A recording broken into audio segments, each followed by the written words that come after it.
Julia Roberts and Richard Gere. Few names in Hollywood history carry that same magic when spoken together. From the moment they appeared side by side in Pretty Woman, something shifted in the air.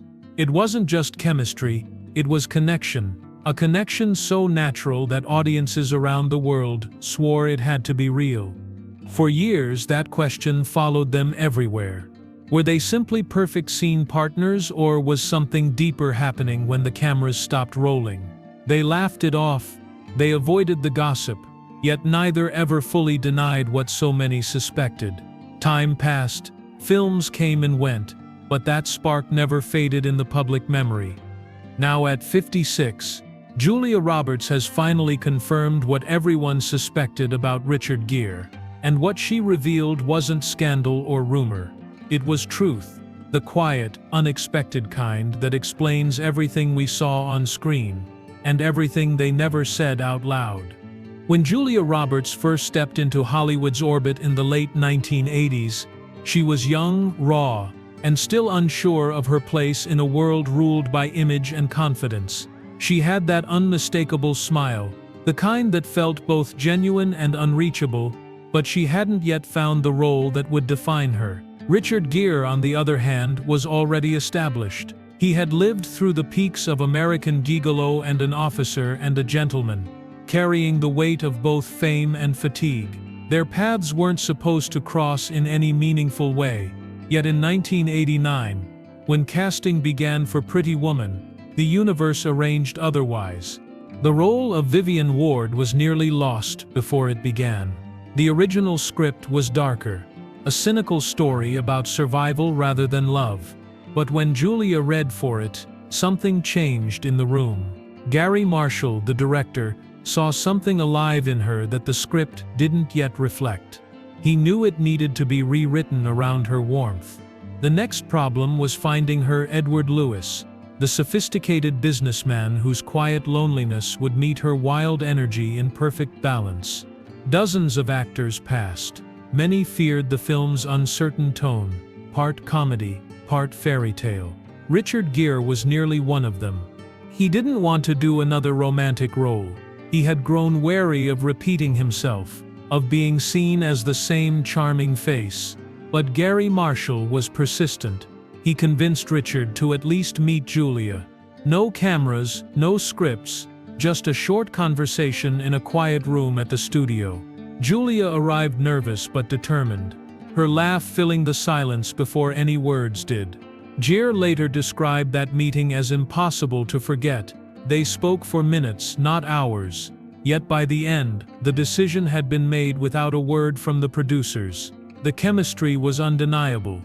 That same afternoon, Marshall asked them to read a short scene together. The air was light, yet charged.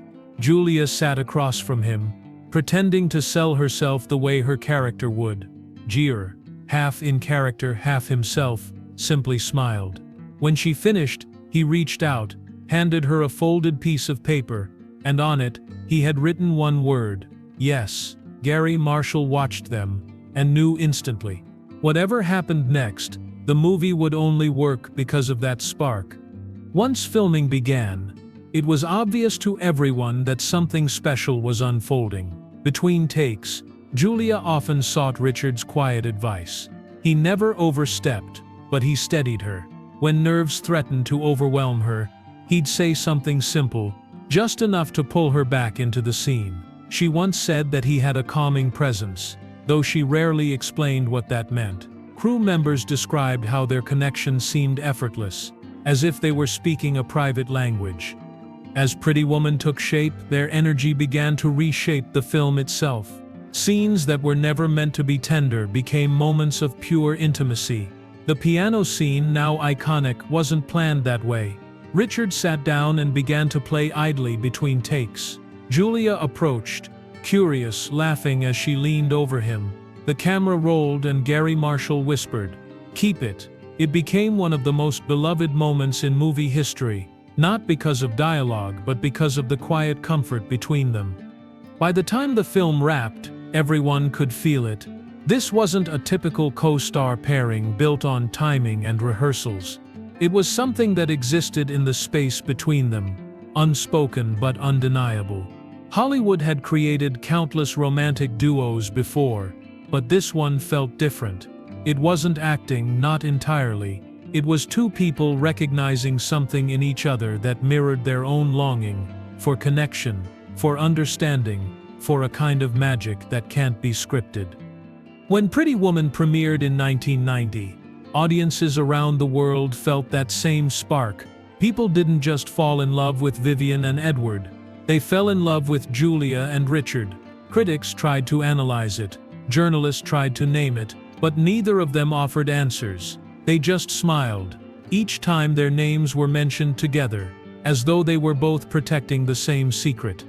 That unspoken bond was what the cameras caught, and what time would never erase. And even though the film ended, the question it left behind didn't. What happens when chemistry on screen begins to feel like truth? Because for Julia and Richard, the story wasn't over.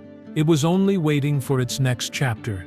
When filming began on Pretty Woman, Julia was 21 and still finding her rhythm. The set itself was a strange balance of laughter and tension. Gary Marshall encouraged freedom, but the story required vulnerability. Julia had never played someone so exposed, someone who had to switch between humor and heartbreak within the same breath. Richard had been doing this for decades, yet even he felt something different this time. He once admitted that Pretty Woman wasn't supposed to work, but somehow it did. That mystery, why it worked, why they worked, was what drew people in then and still does now. Behind closed doors, the two actors began to build a quiet trust. During early rehearsals, Julia's nerves sometimes took over. The scale of the production, the pressure to hold the screen next to an established star, all of it weighed on her. But Richard didn't meet her uncertainty with impatience. He met it with stillness. He would sit beside her before each take, say almost nothing, and just listen. That small kindness made her steady again. The cast and crew noticed it. They said he became her anchor, and in return she brought out a gentleness in him that few had seen before. There was one moment early in filming that everyone remembered. Julia had just finished a particularly emotional scene, the one where Vivian is turned away from the boutique on Rodeo Drive. She kept crying long after the cameras stopped rolling. Richard stepped in quietly, handed her a tissue, and said, "Don't lose that feeling. It's what makes them believe you." It wasn't advice as much as reassurance, an acknowledgement that she belonged there. From then on, she trusted him completely. It was that connection that began shaping scenes that hadn't yet been written. Gary Marshall often let them improvise. The now famous moment when Vivian snaps the jewelry box shut, startling her, wasn't in the script. Richard had done it as a joke between takes. Julia's reaction, her sudden infectious laugh, was pure and unscripted. The director loved it so much that he kept it. That was their rhythm, instinct, surprise, authenticity. They brought each other to life on screen in ways no one could replicate. Even in their downtime, they stayed close but cautious. They would often eat lunch together in quiet corners of the lot, talking about everything but work. There was no trace of Hollywood arrogance in those moments. Crew members said Julia laughed louder when she was around Richard, while he seemed lighter, more at ease. Some whispered that they were falling for each other. Others insisted it was just chemistry. Neither confirmed a thing. The truth, it seemed, belonged only to them. At night, when the set went quiet, Julia would sometimes leave small notes in Richard's dressing room. Not love letters, just thank yous.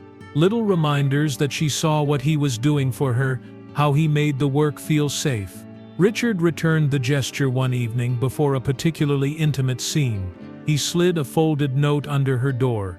When she opened it, it simply said, "I'm right here." She never spoke publicly about that note, but it stayed with her. Years later, she admitted that she had never forgotten his kindness on that set. As filming neared its end, both seemed to sense what they'd created was rare. The final week brought exhaustion and emotion, the kind that leaves you hollow when it's over.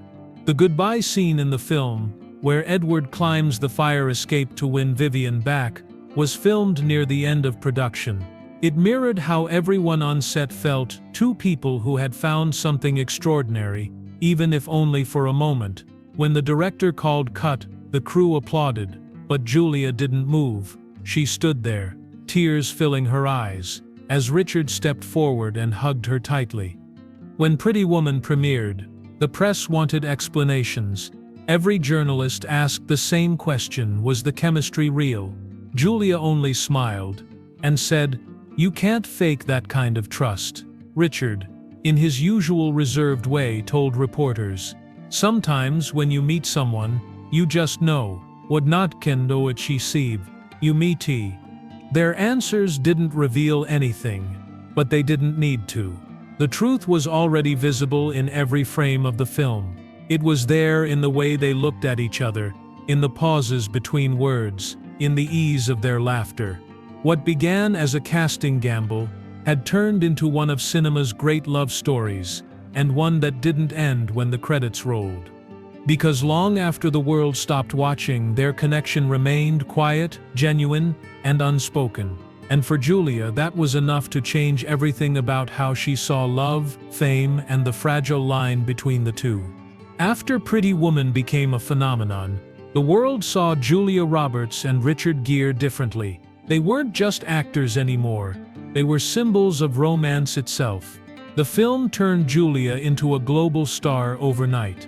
She was 22, unprepared for the chaos that followed. Overnight, her face was everywhere. Reporters camped outside her home. Scripts poured in. People wanted her to be Vivian forever. The hopeful dreamer, the woman who found love against all odds. But real life isn't a fairy tale, and Julia soon discovered how heavy that crown could be.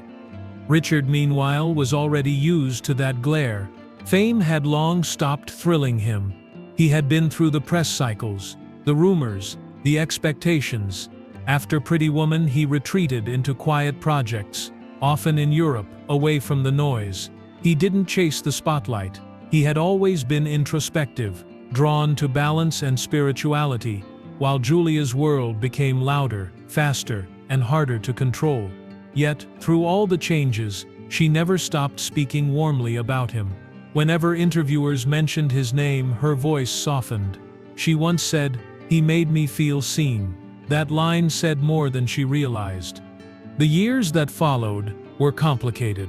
Julia's fame grew alongside the chaos of her personal life. Engagements, breakups, headlines she never asked for.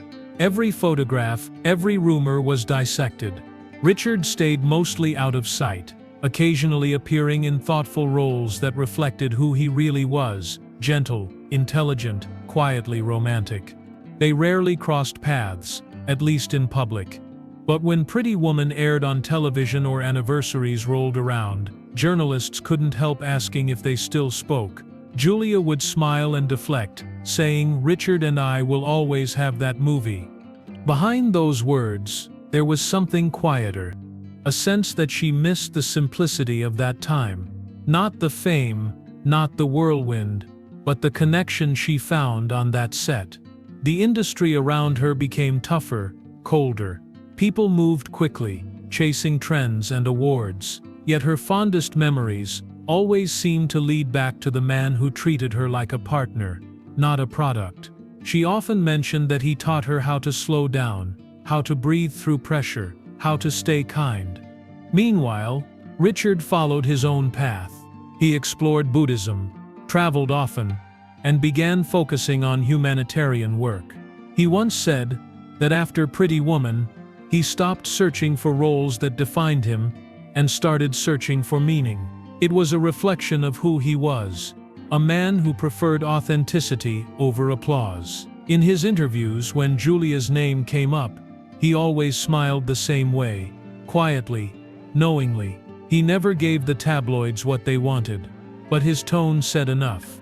A decade passed, the 90s gave way to a new century, and Hollywood evolved. Julia was now one of the most recognizable women on earth. She had proven herself beyond romantic comedies, taking on dramatic roles that showed her depth. Yet there was always that question that followed her. Would she and Richard ever work together again? Fans didn't just want a sequel. They wanted a reunion. They wanted to see if that spark still lived beneath the years and distance. Julia wasn't sure. Too much time had passed. They were different people now, older, wiser, carrying their own scars. But the idea lingered, and fate, always unpredictable, had its own plan. When the opportunity for Runaway Bride appeared in the late 90s, everything began to fall into place. Paramount wanted a guaranteed hit, something familiar yet fresh. The director, once again Gary Marshall, believed lightning could strike twice. He reached out to both stars privately. Richard was hesitant, Julia cautious. Yet when she learned he had agreed to read the script, her answer came quickly. She didn't hesitate. She simply said, "If he's in, I'm in." It had been 10 years since Pretty Woman, but the world had never stopped talking about them. Their reunion became front-page news before cameras even rolled. Fans expected another fairy tale, but what neither Julia nor Richard expected was how easily they would fall back into rhythm, as if no time had passed at all. When they finally saw each other again, it wasn't like two actors greeting for a press photo. It was quieter, more human. Julia walked up, smiled, and said, "You again." Richard laughed, the same slow, steady laugh that used to calm her nerves. In that small moment, surrounded by cameras and chaos, the connection returned, unchanged, unforced, and completely real. That reunion would reignite everything the world loved about them. But for Julia and Richard, it also brought back something deeper, the truth of what they had shared, and the question that neither had ever fully answered. Because sometimes, even when life moves on, one connection never really fades. When Julia Roberts and Richard Gere reunited in 1999 for Runaway Bride, it felt like a promise finally kept. The cameras hadn't even started rolling when the headlines began. Hollywood's golden duo was back. But for Julia and Richard, this wasn't about nostalgia or repeating success. It was about finding each other again after a decade apart, both changed by time, heartbreak, and hard-won wisdom. The first table read was quiet at first. Crew members whispered that they could feel the tension in the air, not awkward tension, but the kind that comes when two people understand each other too well. Julia was more self-assured now, more grounded. Richard, calmer still, had that same steady warmth she'd once relied on. When their eyes met for the first time across the table, no words were needed. Gary Marshall later said, "They looked at each other and the room melted." Filming began in Maryland, far from Los Angeles, a choice meant to recapture the intimacy of Pretty Woman. The story followed Maggie Carpenter, a woman terrified of commitment, and Ike Graham, a jaded reporter who learns that love isn't a story you write, it's one you live. But what no one saw was how closely those themes mirrored their own lives. Both Julia and Richard were, in their own ways, still learning how to trust again, how to open themselves to connection without losing control. Their rhythm returned effortlessly. The laughter, the teasing, the ease between scenes.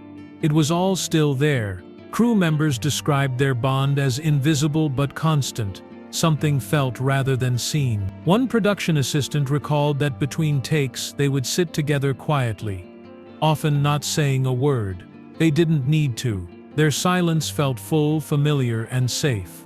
There were moments of pure magic, the kind that can't be staged. In one scene, Julia's character is supposed to run from her wedding yet again, leaving Richard's character stunned. After the first take, she broke into laughter and collapsed to the floor, unable to stop. The crew joined in, but it was Richard's smile that lingered longest. He walked over, helped her up, and said softly, "You're still doing that thing, you light up the whole room." It wasn't scripted, it was real. Off-set, they kept their distance from gossip. Julia was newly settled into a quieter phase of her life, tired of being defined by headlines. Richard respected that.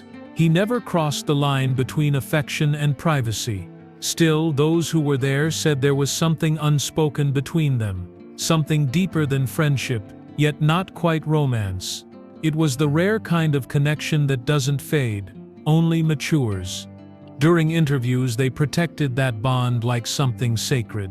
When a journalist asked if there had ever been anything real between them, Julia smiled and said, "We were real enough on screen." Richard, sitting beside her, laughed and added, "That's all anyone needs to know."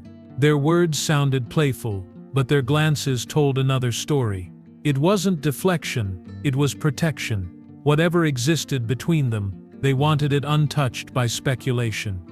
Their reunion reminded fans why they had fallen in love with them in the first place.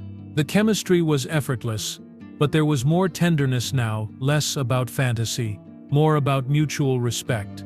It was as though Runaway Bride became a quiet continuation of Pretty Woman's story, not in plot, but in spirit.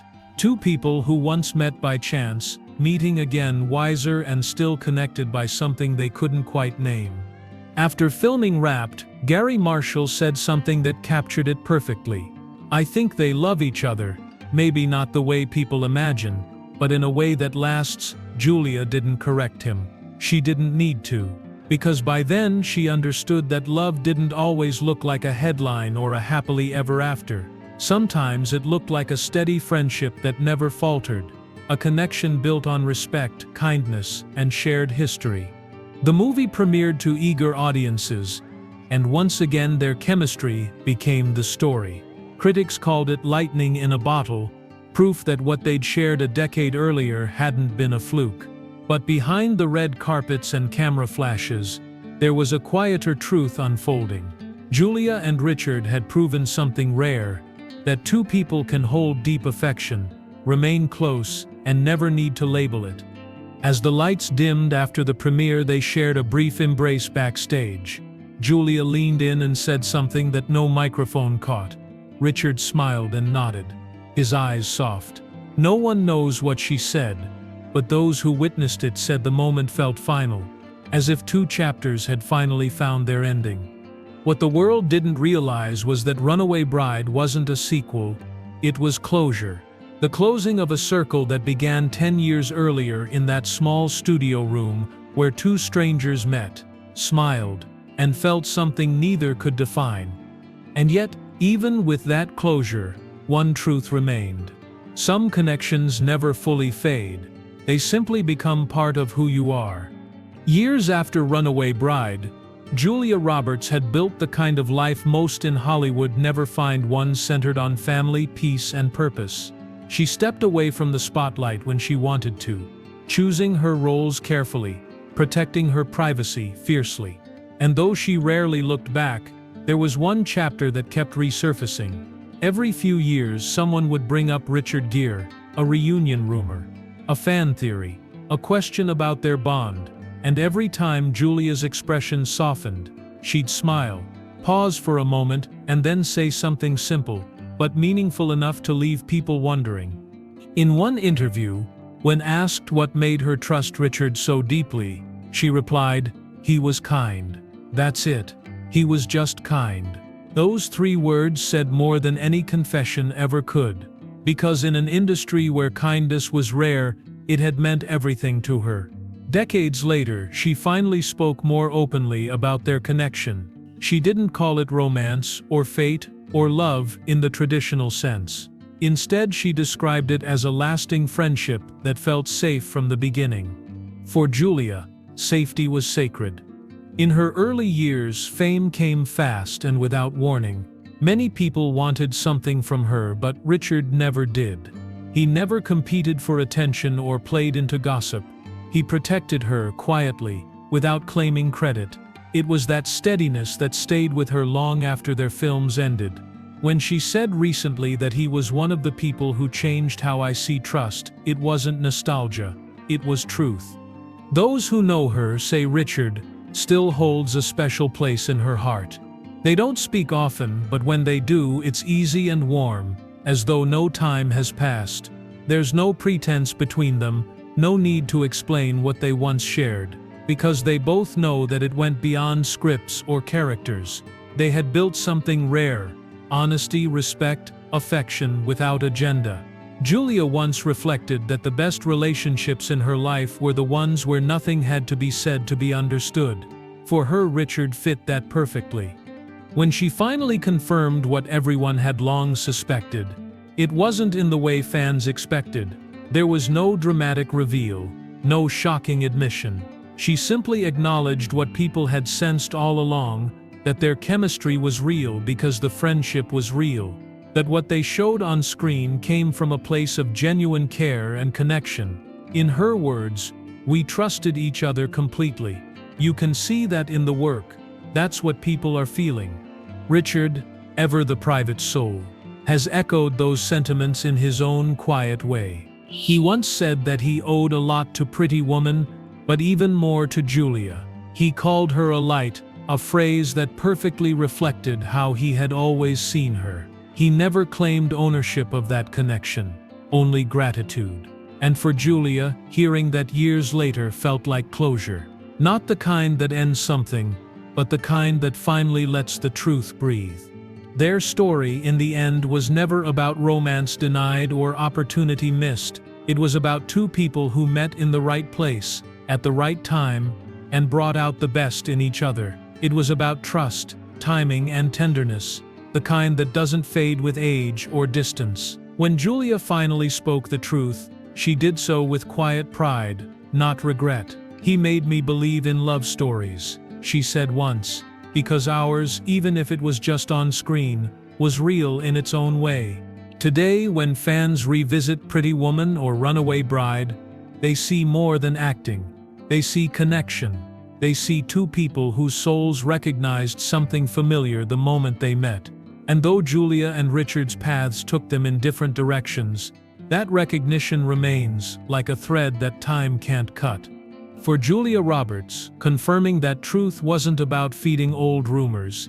It was about honoring what mattered most, the kind of love that doesn't need to be lived to be felt. And for everyone who watched them fall in love on screen, her words did what great stories always do. They turned fiction into something that finally felt real.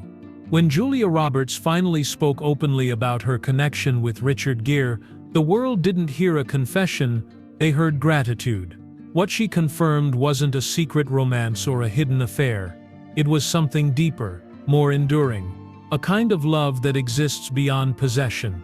Through the years, they had shown the world what chemistry could look like, but only time revealed what it truly meant. It was friendship, trust, and an unspoken understanding that neither fame nor distance could erase. Their story reminds us that not all love stories end with a kiss. Some live on quietly in the people we never forget. Julia and Richard didn't need to marry, or even stay close, to prove that their connection mattered. The truth was already there, captured forever, in the way they looked at each other on screen. That look, half warmth, half recognition, wasn't acting. It was real. And when Julia finally said the words that confirmed what everyone had always suspected, it wasn't for the cameras, it was for herself. To honor the man who had once steadied her when she was young, the friend who helped her believe in love stories again. For more emotional stories, check out this video.